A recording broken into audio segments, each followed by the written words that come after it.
BattleBit Remastered just dropped its biggest patch yet. Quality of life changes, reducing flinch, nerfing the vector, buffing the ACR, adding a new boat, adding barbed wire. There's so much to cover in this video, so stay tuned as I go through this patch notes. Grab your popcorn, grab a drink, and let's run down this patch notes. To start things off, we've got the weapon changes. Assault class, you will be able to use the Honey Badger, Groza, P90, ASVAL, MK20, M110, MK14, and SVD. The assault class was restricted to only using assault rifles, so this is a very welcome change, getting more weapons into the kit. This will just make the assault class much more fun to use and change things up. Then assault will be able to use ranger armors. These are the lighter armors which give you a lot more ammunition and more mobility because it's a light type of armor. Then we have what everyone has been waiting for, which is the Cris Vector nerf. The Cris Vector damage adjusted from 22 from 24, so it's getting a 2 damage nerf, as well as the damage drop off range now starts at 10 meters, not 50. This means if your target is not getting hit in 10 meters, your bullet will start to deal less than 22 damage over the 10 meter mark. They have really turned this thing into a meat grinder at close range, to probably not even medium range now, I think. As well as standard quick magazines will now hold 36 bullets down from 40. This nerf really impacts the mobility by having just the standard and quick mag, as well as the damage range. As you can see by the emotes, majority of the community are happy with this change. Rip Cris Vector mains. We'll have to test it out to see if it is still viable. Up next we have the medic, which will only be having access to 3 times C4 instead of the normal 4. You can still have a normal backpack which adds 2 if you choose, so now medics will mainly be running around with 1 less C4 in their pocket than normal, which was just addressing the statement of a medic class shouldn't have the destructibility and explosive power as something like the engineer. So this will be also a welcome change. Now an actual gun buff, they're targeting the ACR, which I personally think was one of the lowest rated weapons in the game. Just felt like it did nothing well and was just worth less compared to other weapons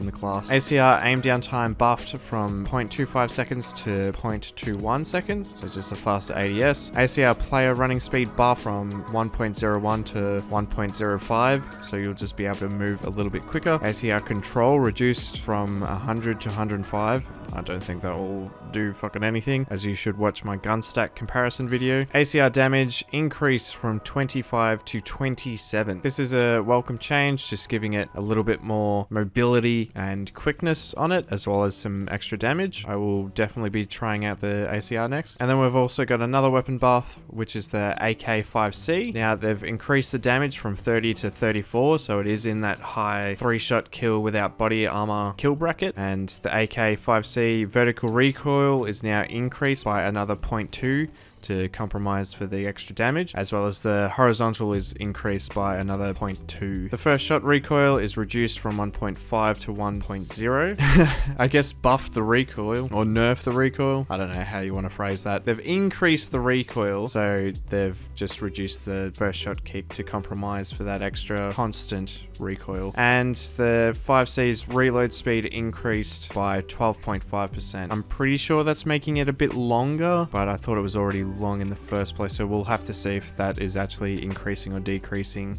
if you know what I mean. Sometimes the stats can be a bit worded weirdly, as I said before, but that's a good change because the gun really wasn't doing anything interesting, so that's welcome. Up next we have got the SG550's muzzle flash size reduced from 100% down to 85%. If anyone has used the SG55, it is like a firework constantly going off in front of your eyes. It's crazy how much flash that had. This is a change that is also most welcome. By this point in the patch already, you're probably seeing that a lot of community feedback is coming through in this patch, and it is bloody amazing to see it. Now onto a vehicle. The APC takes 2 times damage from the back now. This might sound like a nerf to the APC, but I believe, I'm 99% sure it was actually the APC would take 2.5 times the amount of damage from a back shot, so I think it's actually reduced down to only 2 times damage from being hit in the behind. So this is actually a buff for APC players, and I think it was warranted as well, because the few times I played in an APC, you would actually just be one shot by a tandem to the rear, and I thought that was pretty broken because you had no counterplay to it. Then we've got Wine Paradise expansion to make support for Conquest 254, so that's just bringing another map to that game mode rotation, which is really good. This is a huge one as well, even though it's only a little note. Progression will ease after level 15 to keep consistent time to level up. So think of it as each level you were gaining, there was more XP after each level to level up again. So the higher you were, the more XP it would take. I think they've just softened that a little bit, so then it's less XP per level that you have to grind for. So it should be a lot quicker to be able to prestige if you are looking forward to those extra skins in the game. Another fix, that weapon attachments wouldn't affect players' speed fixed, so we might actually be a bit slower when using our Vector with the drum mag, and he probably found this out when adjusting the speed of the ACR,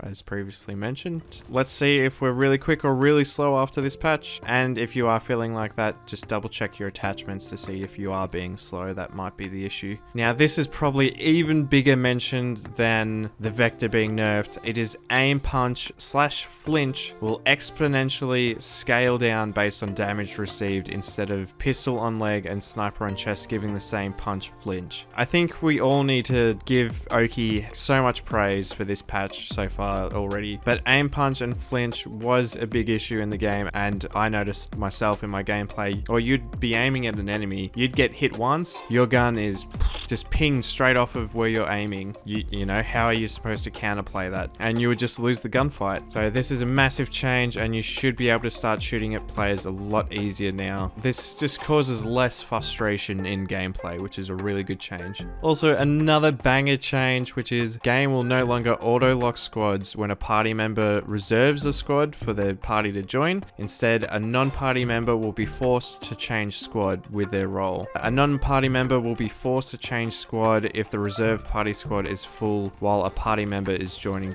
to server. So essentially, pre this patch, when you load into a new game with your party, it will lock the squad and just making sure all your party members are able to join the squad, and then the squad would just stay locked. This resulted in all the squads having about 3, 4, 5 players and not actually filling out the squad completely, and then it would just keep that squad locked for the whole game. This would really impact solo and duo players that are trying to join bigger squads and being able to spawn on people closer to the map, closer to the engagements and stuff. This change is so good. It will just be an open squad, anyone can join it, but it will remove people from that squad to allocate for friends and party members to join in. It might be a little bit frustrating at the start of the game if you randomly get kicked from your squad, but trust me, this is an amazing change. Yeah, this so good, so good. Even a wacky stand change, we've got the whole objective F was shifted east by 222 meters with some additional ways to enter the middle of the map. This one will be interesting to see. I can't really say if it's a good or bad change at the moment until I play the map, but everyone seems to be happy about it, so let's keep going. Now for probably the biggest change in the patch. After a long discussion, it is apparent that the medic is the only class capable of enduring more than one fight. Other classes cannot survive a second fight after being shot, consequently making other classes very unpleasant to use based on this point. Players that are not medic will be able to use bandage and heal themselves regardless of bleeding, gaining 40 HP each time bandage is used. It is up to the player to decide whether to use the healing or to stop the bleeding. And when you base stop bleeding, you will also gain 40 HP. Now, I think this change was needed because the medic class was the only one that could heal, but I believe this is a little bit of an overstep. Before you throw shade at me for my thoughts, pre this patch, when you used a bandage, you wouldn't actually be healing yourself at all. It would just stop the bleeding. So you could essentially be on 5 HP, even 2 HP, and then the only way to heal up would be by a medic. My thoughts on this, I thought it would be a good idea to only use the bandage still when you are bleeding, but it will actually buff you up to, let's say, 35 HP or the 40 HP mark, and then you wouldn't be able to use any more bandages then, you know, which doesn't restrict you into being such minuscule HP. When you use so much time bandaging yourself, you actually get a little bit healthier. That was just my thought on what would have been a good change, but now they've actually made it that you gain 40 HP when you finish your bandage. I know a few other communities and YouTubers were asking for more of a change like this. I didn't mind the playstyle while it is very similar to Battlefield 5 with the bandaging in that to heal, I think it would have been nice to see just a base heal on the bleeding bandage and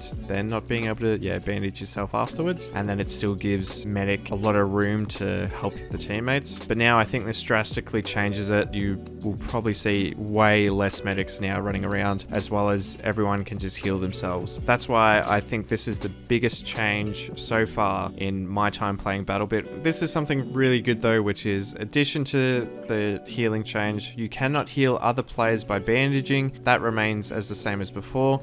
You can only stop bleeding or revive, but it would not heal them. Only the medic can heal other players with a med kit still. This is a decent implementation just to stop everyone becoming a medic. The only thing I have to say to counter this point is that if you are playing assault or support and you can just put down ammo, then you're just giving your teammate more bandages to use, as well as you can actually drop your bandage as well. So instead of bandaging your teammate, you can just throw your bandages on the floor and they can heal themselves. So we'll have to wait and see how this one plays out, and I'll probably make a video on my thoughts about it in the future after playing with it for a bit. But I know a lot of people are happy with this change, and yeah, I'm like, don't come at me with pitchforks. It's not like I hate this change. I just think it is a little bit of a step too much, which I've seen a lot of the times in other games. So I'm just, being curious, don't come at me.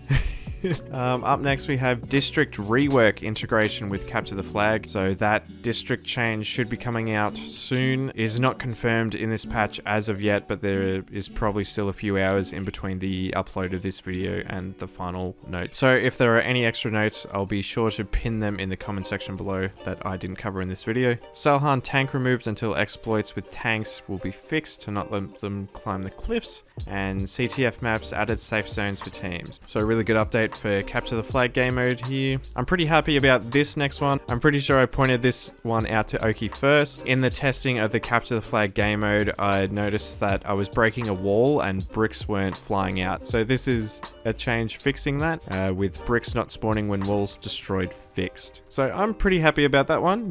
Qualified bug tester Big Bots at your service, Oki, whenever you need me. Next one is also another one which will just improve quality of life, which is janky detection for down players to bandage and revive improved. This is just when you start dragging a teammate and then you will half bandage and then it might stop for some reason and then you have to start your bandage back up. So hopefully this fixes that problem. Another really good change, or another really good fix I should say. Helicopter pilots are eating good in this patch with Little Bird miniguns light vehicle damage increased from 2 damage to 4 damage, just giving the Little Bird a little bit more of an oomph. It is double damage, but I think the change was needed. You would have to absolutely rail vehicles as a Little Bird, so this is a change I'm very happy to see. The next one happened in one of my Capture the Flag games, and they just needed one more to win. We finally got the flag back to our base, and the teammate with it was just heading straight for our spawn, and I'm just singing out to him, going, no, stop, don't, it will reset it. And then they just went straight in and the flag reset, so you weren't allowed to take your flag back into your spawn protected area.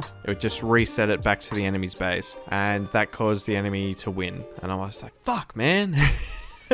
So that was a little bit unclear for new players to capture the flag. You actually have to take it to where your flag is picked up from. So now the flag will actually just bounce off the person that ran into spawn and will just sit on the border. This will stop it from resetting, going straight back to the base, and someone with brain power can actually pick it up and take it to where it needs to go. So a really good implementation for capture the flag here. Also more CTF, when the flag carrier gets killed while swimming, players cannot recapture the flag is fixed. One of my community members was actually telling me about this. The flag was just stuck in the water. No one could pick it up on Frugus, and it just turned into a team deathmatch over the river. So now you should be able to pick up the flag in the water. More capture the flag changes with bringing the enemy flag to the base will give more XP, and killing the enemy flag carrier will give an additional bonus. I can't give enough praise to this patch, man. It's literally hitting 99% of the things that I have been talking about recently. When players return to base to repair their vehicles, they will also be healed, so driver does not need to leave the vehicle and someone else take the vehicle vehicle while they are healing. I was just in my little bird and then got out to self-heal. Someone just got in and then flew off. And it's just like, come on, man. Like, I'm